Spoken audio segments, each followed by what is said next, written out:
여러분 안녕하십니까? 오늘은 어떤 분이 그런 질문을 하셨어요. 뭐 여기저기 부종이 생기는데 그 왜 부종이 생기냐? 그거 유튜브에 다 있습니다. 찾아보세요. 거기 다 설명 다 된 게 다 돼 있어요. 제가 그냥 뭐 간단하게 생각할 때 부종이 있으면 거기 그냥 송곳으로 푹 찔러서 그냥 바람을 쭉 뽑으면 가장 쉬운 방법이 아닌가 그렇게 생각을 합니다. 그랬으면 아직 왔다시죠. 쉽고 부종. 세포와 세포 사이에 체액이 그냥 흐르지 못하고 그냥 뭉쳐 있는 거지. 축적되어 있는 거야. 그러면 왜 축적되느냐? 순환이 안 된다는 거지. 혈액순환이 안 된다는 거야. 한마디로 얘기해서. 그래서 혈액순환을 잘 되게 하면 부종은 생기지 않는다. 그리고 일상생활 속에서 늘상 있는 일이에요. 그러니까 그냥 그러려냐는 거야. 있다가도 없고 또 저 사람도 그렇고 이 사람도 그렇고 저 애기 엄마도 또 부종이 있대. 근데 또 별 문제 없대 라고 하는. 그러나 의외의 질환을 알리는 전조 증상일 수 있다는 거예요. 관심을 가져야 됩니다. 첫 번째, 이 비대해진 턱, 여기 턱이 부은 거예요. 우리가 쉽게 해서 볼거리라고 그러지. 여기가 이 열감이 있고 딱딱하게 굳는 거예요. 볼거리. 이거는 침샘염일 수 있다는 거예요. 아시겠어요? 그래서 이건 요 침샘에 뭐가 염증이 생긴 거야. 그래서 침샘염이야. 염증이라고 한 염자가 붙은 것은 염기가 부족하다. 거기에 무슨 염기가 부족해서 균이 들어갔다. 서양의학적으로 여기에 보면 침 분비량이 줄어들어 구강 내 세균이 침관을 타고 침입하는 과정에서 발생한다. 입안에 침이 이 염기 농도가 맞으면 세균이 들어오면 그 침이 다 죽여버려요. 근데 염기 농도가 낮거나 그러면 균이 들어도 잡아치기질 못하잖아. 그래서 그게 침샘 글로 파고드는 거예요. 거기에 염증이 생기는 거예요. 그게 침샘염이야. 그래서 찝찝하게 안 먹는다. 그 얘기입니다. 그러면 찝찝하게 하려면 어떻게 해? 짜게 먹고 소금으로 이빨을 닦으면 딱 귀야. 아시겠어요? 그러니까 또 이게 자꾸만 걸리는 거야. 이걸 급성 세균성 침샘염이래. 급성 세균성. 소금물에 살아남는 세균이 있어요? 없잖아. 싸그리 잡아 죽여버려. 아시겠어요? 그리고 요건 특징이 이 여기가 딱딱해지면서 열감이 있는 거야. 열나잖아. 그래서 볼거리라고 해요. 우리가. 그래서 이런 거는 뭐 치료하는 것도 별것도 아니에요. 항생제 복용하고 물 자주 먹으라 이게. 이빨 닦으면 소금으로 이빨 닦으면 됩니다. 아시겠어요? 그 다음에 두 번째는 이 눈꺼풀하고 손발이 붙는 거야. 이건 콩팥 기능이 약할 때 이런 현상이 나타나요. 그래서 이제 뭐 고혈압도 원인이 심장 기능이 약한 고혈압이 있고 콩팥 기능이 약한 고혈압이 있어요. 콩팥 기능이 약한 고혈압은 눈이 튀어나와. 그래서 여기 이 눈이 이 눈 위에 눈썹 이게 눈꺼풀이 둥둥하게 튀어나온 사람은 혈압이 있다는 뜻이요. 그리고 여기에 세로 주름이 이렇게 귓불에 이 주름이 있으면 그건 어김없이 혈압이 있는 것이고, 그리고 이 위에 이 눈이 툭 튀어나온 사람은 콩팥 기능이 약하다. 이렇게 보시면 뒤야. 아시겠어요? 그래서 관상 딱 보면 이 사람이 어디가 좋다 나쁘다 금방 볼 수 있는 것도 그거예요. 그래서 요 콩팥이라는 놈이 혈액 속에 녹아있는 노폐물을 이렇게 오줌으로 빼면서 우리 몸속의 수분과 전해질 이런 걸 조절해야 되는데 이 기능이 떨어져 버린 거예요. 그래서 단백뇨도 나오고 그다음에 눈꺼풀도 붓고 손발 부종도 생기고 오줌도 쫄 잘 안 나오는 경우도 생기고 그래요. 그래서 이런 부종은 이렇게 종아리를 쭉 눌러보거나 하면 거기에 하묘 부종이라고 해서 이게 쑥 들어가서 잘 나오질 않아요. 그걸 하묘 부종이라고 해. 그런 표시가 납니다. 아시겠어요? 그리고 이제 이런 것들은 만성 콩팥병, 신장병 환자들은 수분과 염분 조절 능력이 떨어지면서 부종이 생겨. 그리고 호흡이 잘 안 돼야. 그거는 들숨이 잘 안 되는 사람들. 그건 들숨 낼숨이 잘 안 되는 거, 호흡이 곤란한 거, 그건 심장병이고, 요거 콩팥 기능이 약할 때는 들숨이 잘 안 됩니다. 이해하죠? 그게 차이입니다. 그리고 이런 부종이 있을 때는 이게 이뇨제를 쏴서 이게 부종을 뺍니다. 그런데 이뇨제를 쏴버리면 콩팥이 더 힘들어져요. 그래서 이뇨제 약효가 떨어지면 부종이 더 심해져. 그러면 약을 더 세게 쏴야 돼요. 그러면 콩팥은 더 세게 망가져. 그럼 결국은 이렇게 이런 부종을 그냥 이뇨제 약물에 의해서 계속적으로 반복하다 보면 결국은 악순환으로 인해서 만성 콩팥병, 콩팥 이식과 투석 치료를 해야 되는 아주 지름길로 가는 길입니다. 그러니까 무섭잖아요. 그래서 이런 것들은 단맛을 너무 많이 먹거나 싱겁게 먹어도 이런 부종이 생길 수 있으니 단맛 줄이고 찝찝하게 먹으면 이런 점들을 금방 쉽게 해소할 수 있다. 예방할 수 있고 치유할 수 있다. 그 다음에 이런 사람들은 괴기를 또 너무 좋아하면 안 됩니다. 콩팥 기능이 약해서 단백질이 먹고 분해하는 이걸 배출하고 정리해야 되는데 그걸 제대로 못해서 요독증이 걸려요. 그래서 콩팥 기능이 좀 떨어진 사람은 괴기를 너무 많이 먹으면 안 되니까 주의해야 될 사항 중에 하나입니다. 아시겠어요? 그 다음에 세 번째는 하체가 퉁퉁 부은 사람, 무릎 밑에 종아리, 그 다음에 발목 주변에 발 이렇게 붓는 사람이 있어요. 종아리만 땅땅하게 붓는다. 요거는 심장입니다. 심장. 그 다음에 이 발만 붓는다. 요건 간이에요. 근데 이 심장 요거나 간 기능 요것이 전부 다 하체에 붙어 있기 때문에 종아리, 발목, 발목 주변 이렇게 비슷하게 붙습니다. 그런데 그거 어떻게 구분하느냐?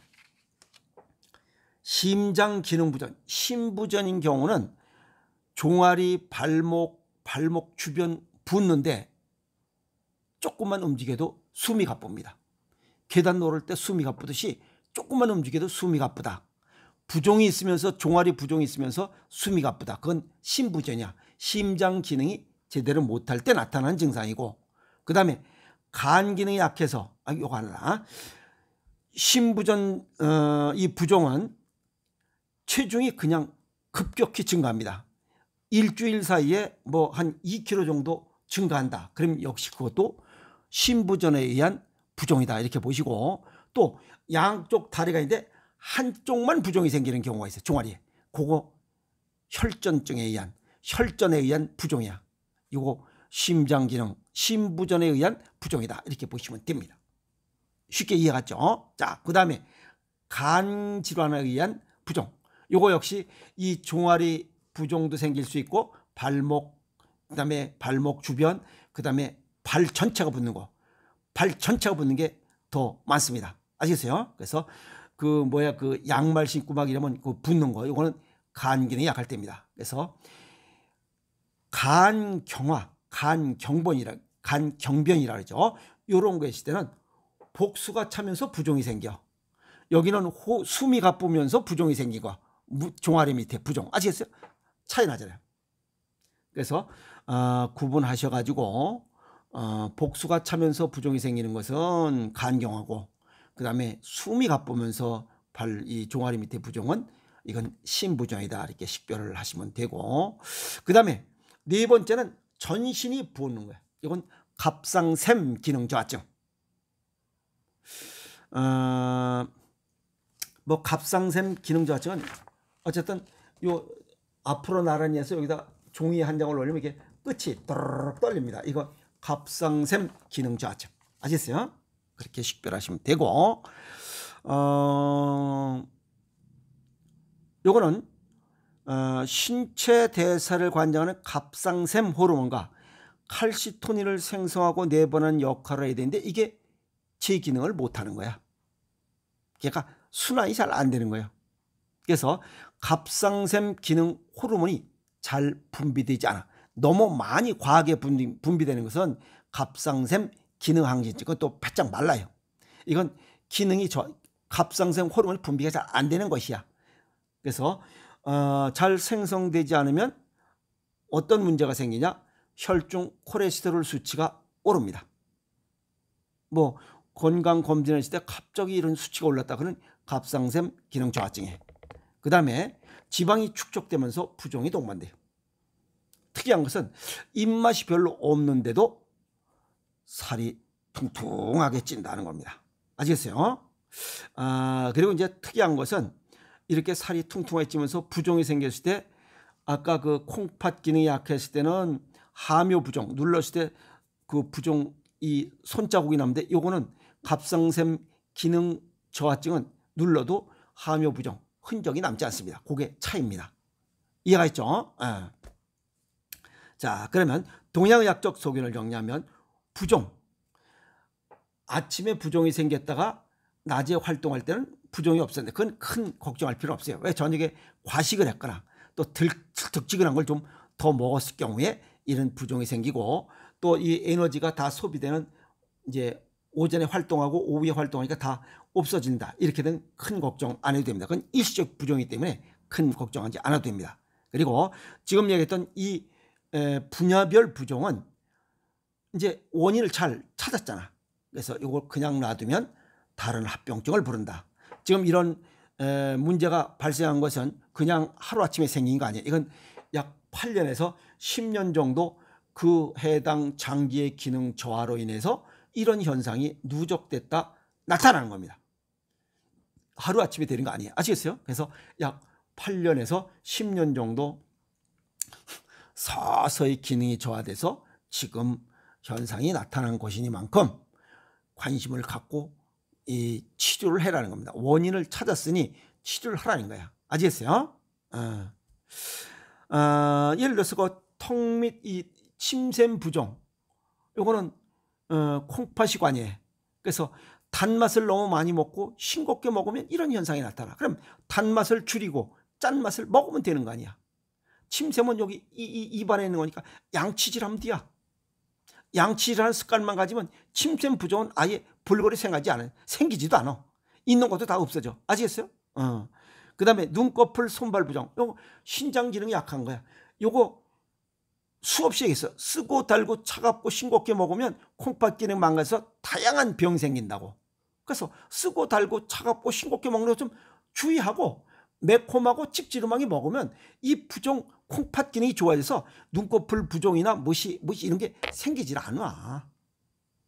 그럼 좀 신경 좀 쓰고 살아라 이 말이요. 이해 갔어요?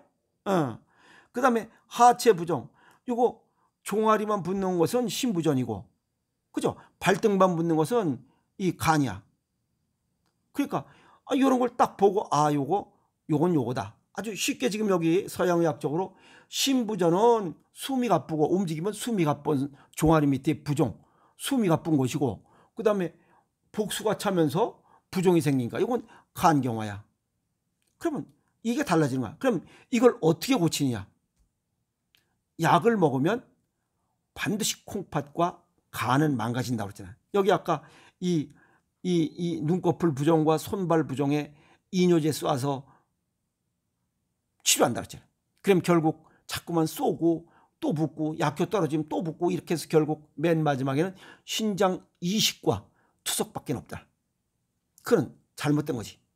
그래서 생식으로 고치라는 거예요. 그래서 체질과 건강 정도에 맞게 여기 증상에 맞게 배합 비율을 달리해서 음식으로 고치라는 거예요. 음식은 부작용이 없기 때문에. 생식만큼 좋은 건 없습니다. 이 지구상에 최고입니다. 최고. 그럼 생식이 자연식 중에 두 가지를 했잖아요. 생식과 생식이. 최고라면 제일 나쁜 게 뭐야? 인조식이야. 가공식품은 지구상에서 제일 나쁜 거야. 가공식품, 초가공식품은 지구상에서 제일 나쁜 거고, 자연식 중에 생식과 생체식은 최고 좋은 것이야. 그것도 체질과 건강 정도에 맞게 먹는 것을 왔다시 중에 왔다시. 그래서 생식을 먹으라는 거야. 이해갔죠? 그러니까 여기 보면 뭐 신장 기능 좋게 하는 배합비를 달리하는 거고, 숨 가쁜 거 이건 심장 기능 좋게 하는 배합비를 달리하고, 요거 갑상선 또 갑상샘 기능 저하증 이거는 간이 관이에요. 그래서 간이 관여하는 간경변이나 이 갑상샘 기능 저하증, 간경변, 요거는 간을 좋게 하는 배합비를 달리해서 먹고, 그리고 전체적으로 혈액순환 장애라고 했잖아. 책이 걸려 있는 거. 이건 맨발로 걷는 거야. 맨발로 걸으면 모든 문제 해결이 돼. 아시겠어요? 맨발로 걸으면서 체질과 건강 좋은 데에 맞게 생식을 먹으면 이런 문제는 아주 쉽게 해결할 수 있어요. 아시겠습니까? 그래서 이런 내용을 알려드렸으니 머뭇거리지 말고 실천하면서 건강하게 살아갑시다. 화이팅!